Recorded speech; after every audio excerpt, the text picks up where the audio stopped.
Aquesta setmana finalitzem amb la segona part de la ruta floral del Parc de l'Ermita, al costat de l'Alfred Vallès, expert naturalista i educador ambiental. Aquest cop veurem una gran varietat de plantes, algunes autòctones i altres pròpies d'altres zones del món. També parlarem amb l'Alfred sobre la contaminació existent en l'aire de la zona, degut sobretot a la cimentera, i sobre el nivell de qualitat de l'aigua de la riera de Rafamans.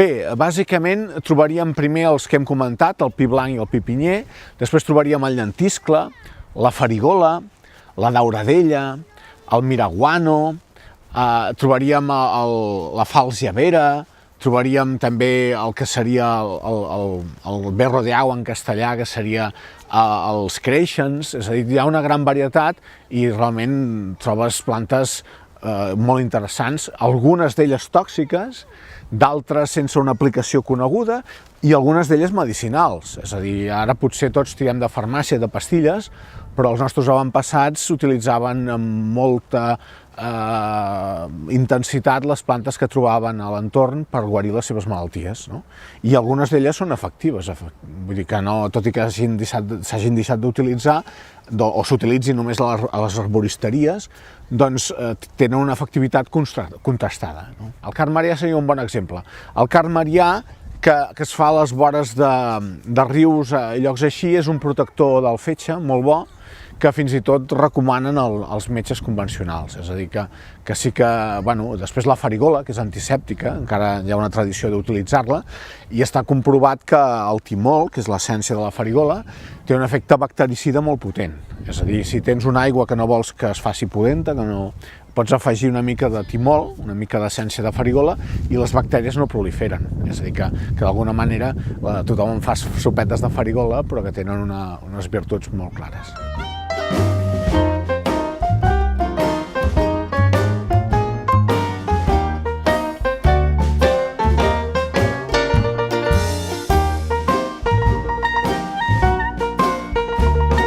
Bé, aquí tenim un arbust que és molt interessant, que és el saüc. El saüc en castellà seria el saúco, no el salze, no el sauce, sinó el saüc. Llavors el saüc és una planta que et fa una flor molt característica. Aquesta flor s'havia utilitzat en infusió per estimular la sudoració. És a dir, quan tenim una mica de febre, prenem una infusió de flor de saüc, estimula que suem més i ens baixarà la febre.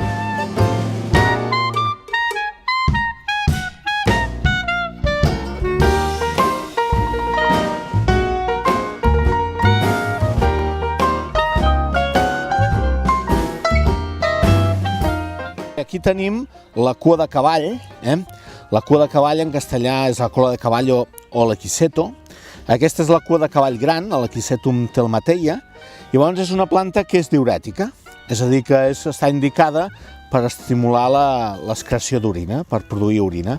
Llavors és una planta molt rica en minerals, que és molt interessant per persones que tenen retenció de líquids o coses d'aquest tipus, perquè ajuda que l'excés de líquid que reté surti per l'orina. Llavors és una planta medicinal força interessant.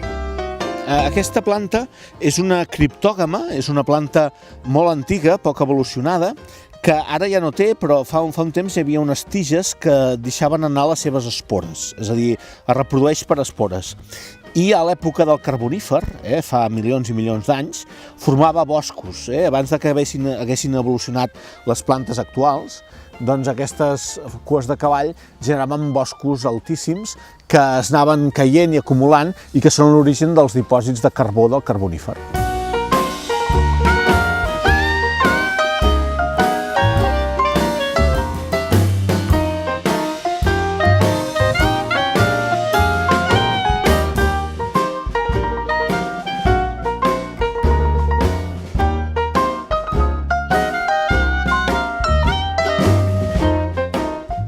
Aquí tenim el mill gruà, el Litospermum, Llavors, es diu litospermum perquè fa unes llavors que semblen de pedra, litos pedra, spermum llavor. Llavors hi ha una cosa interessant, si us fixeu, hi ha flors blaves i flors púrpures. Llavors la flor púrpura, primer surt la flor que és púrpura i després canvia la mateixa flor de color i es torna blava. Llavors, d'aquí el nom científic de litospermum purpureo caerulum, que vol dir que primer la flor és púrpura i després és blava. Llavors és una planta típica d'humedes, de boscos d'oms i de llocs més o menys en una certa humitat o ombrívols.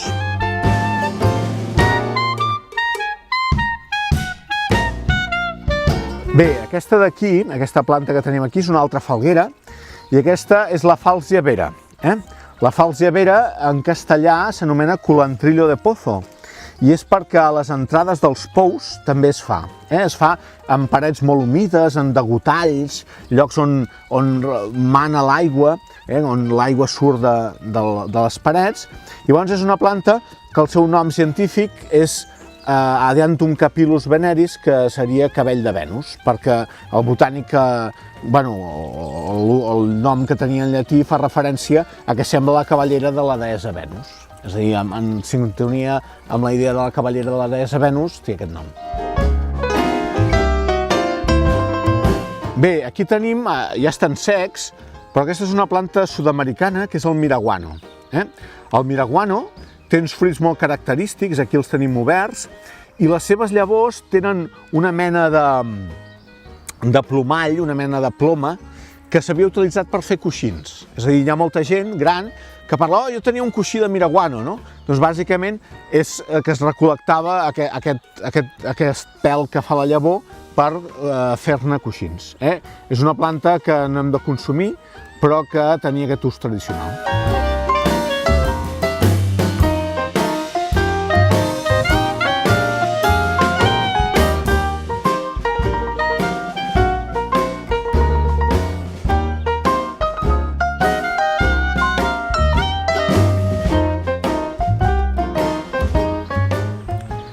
Bé, ens hem aturat aquí per fixar-nos en una alga que creix aquí a la riera de Rafamans, i aquesta alga és la cladòfora.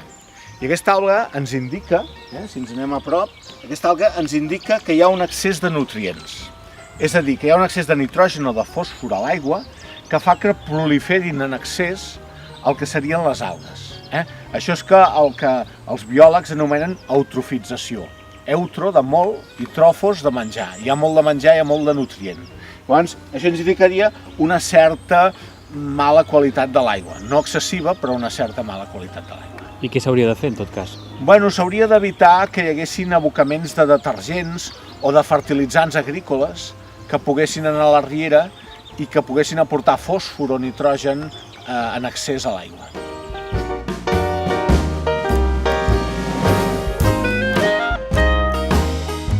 Normalment la majoria de depuradores arriben fins a la fase secundària, però hi ha una terciària que elimina l'excés de fòsfor i l'excés de nitrogen. Si aquesta fase no hi és, s'aboquen aquests fertilitzants al que seria l'aigua de la riera i les algues proliferen en excés. Llavors, és a dir que, d'alguna manera, evidentment això té el seu cost, però hi ha una tendència a instal·lar tractaments terciaris a les depuradores per evitar l'eutrofització. És a dir, tu podreixes totes les femtes, tota la matèria orgànica, però en queda el que seria l'excés de fertilitzant, de nitrogen i fòsfor. I això fa créixer en excés les algues. I alguns llocs tenen sistemes que eliminen aquests excés de nutrients.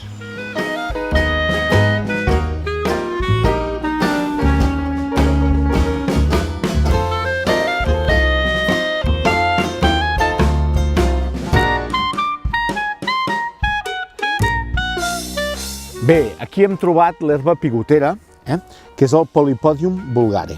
El Polypodium vulgare, que és l'herba pigotera, s'havia utilitzat o es creia que era útil per lluitar contra la verola. I això era una espècie de creença de que la seva forma dels sorus, això que veieu aquí són els sorus, d'on surten les espores en les que reprodueix aquesta falguera, doncs es creia que aquesta forma evidenciava la seva virtut per curar la verola.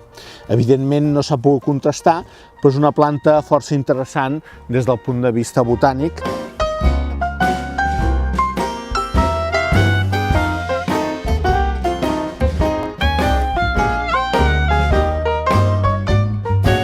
Sedum sediforme. Aquesta és una crassulàcia, és una planta suculenta que guarda el que seria una mica d'aigua dintre seu, una crassulàcia, planta crassa, que té el que seria una reserva d'aigua dintre. Hi ha una cosa curiosa, i és que per no perdre aigua aquestes plantes, els botànics en diuen camp, i són plantes que obren els poros, els estomes, per respirar el que seria de nit perquè així perden menys aigua al respirar, a l'obrir els poros, no? Llavors de dia fan la fotosíntesi, però de nit és quan obren perquè entri el diòxid de carboni per fer la fotosíntesi. Aquí tenim una planta d'ús medicinal, que és l'arç blanc. L'arç blanc és l'espino blanco, és el Crataegus monogyna.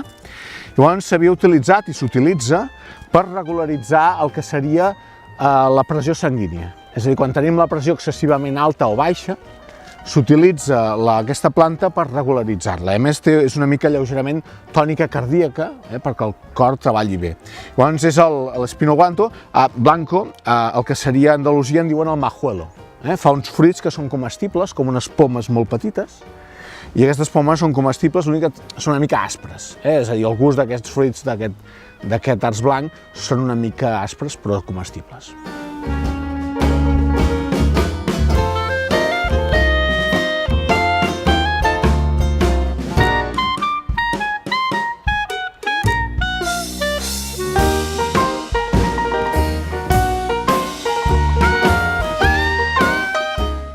Tot i aquesta àmplia gamma de flora al nostre entorn, l'Alfred no ens va negar la possible incidència dels efectes de la cimentera i del trànsit sobre la zona. Tot i així, també ens va donar consells per mantenir la flora i el bosc en general en millors condicions, reduint o eliminant residus o gestionant el volum de la pròpia vegetació. El que succeeix que també depèn de la direcció dels vents dominants.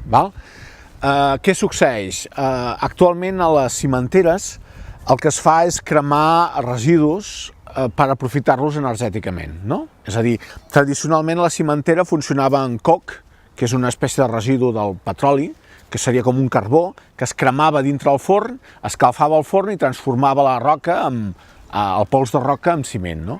Llavors, això s'ha substituït per alguns productes o subproductes o residus, i llavors això significa unes emissions en partícules. Sí que hi ha uns filtres, però aquests filtres tenen una malla, tenen un forat.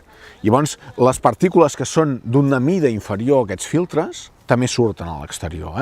I llavors són partícules que potser fan quasi una micra, mil·lèsimes de mil·límetre, molt petites, no?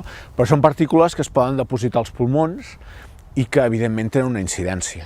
És a dir, a nivell, diguéssim que les cimenteres són una font de contaminació. És a dir, potser són una font de treball i de recursos econòmics, però són una font de contaminació. A més, vaig estar a una trobada en contra de la incineració de residus en cimenteres que van fer a Vilafranca, i hi havia alguns estudis que, sorprenentment, de la Universitat Carlos III, que parlaven de la incidència d'algunes malalties tipus càncer o pulmonars en ambients molt contaminats al voltant d'aquestes plantes. També s'ha de dir que hi ha alguns estudis finançats per la indústria, que va fer la Universitat Rovira i Virgili, que estadísticament no veuen diferències significatives entre la gent exposada o molt propera a aquestes instal·lacions i la que no ho és, no? Llavors, entre cometes, hi ha un debat, no? Fins a quin punt, és a dir, però bueno, de totes maneres els que malpensen una mica diuen que potser els estudis finançats per la indústria els tendeixen a afavorir els estudis independents, hi ha de tot, no? Llavors, evidentment s'ha d'investigar molt més, però el que no es pot és ningunejar-ho. És a dir, no crec que... És a dir, potser aquí hi ha la sort que el vent dominant no ve cap aquí, però que sí que és una font d'emissions, igual que el trànsit o igual que indústries pesants o d'altres fonts que pugui haver-hi. Hi hauria diverses coses a fer. La primera seria no deixar deixalles al medi natural, és a dir, que qualsevol visitant que vingui aquí usi les papereres o s'emporti la brutícia cap a casa. Després hi hauria un altre aspecte molt interessant a fer, que és gestionar el bosc, però gestionar-lo racionalment, és a dir, no tallar-ho tot, sinó d'alguna manera hi ha gestions forestals adequades a l'entorn que són positives pels arbres i per la vegetació, i després un aspecte que a vegades no es té en compte, que és netejar els perímetres de les urbanitzacions, és a dir, en el cas d'incendi.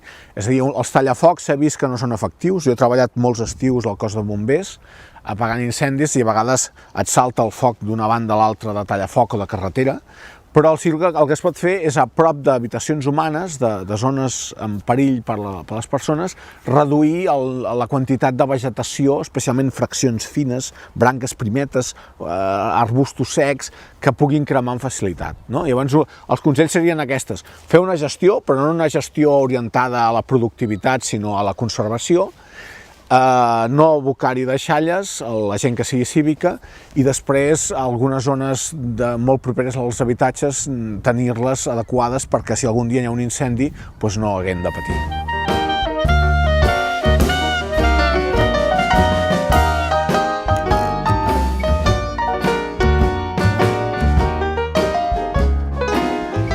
Doncs fins aquí aquest curt però interessant aprenentatge natural del meravellós entorn del que gaudeix la Palma, de la mà d'un expert en flora com és l'Alfred Vallès. Fins la propera!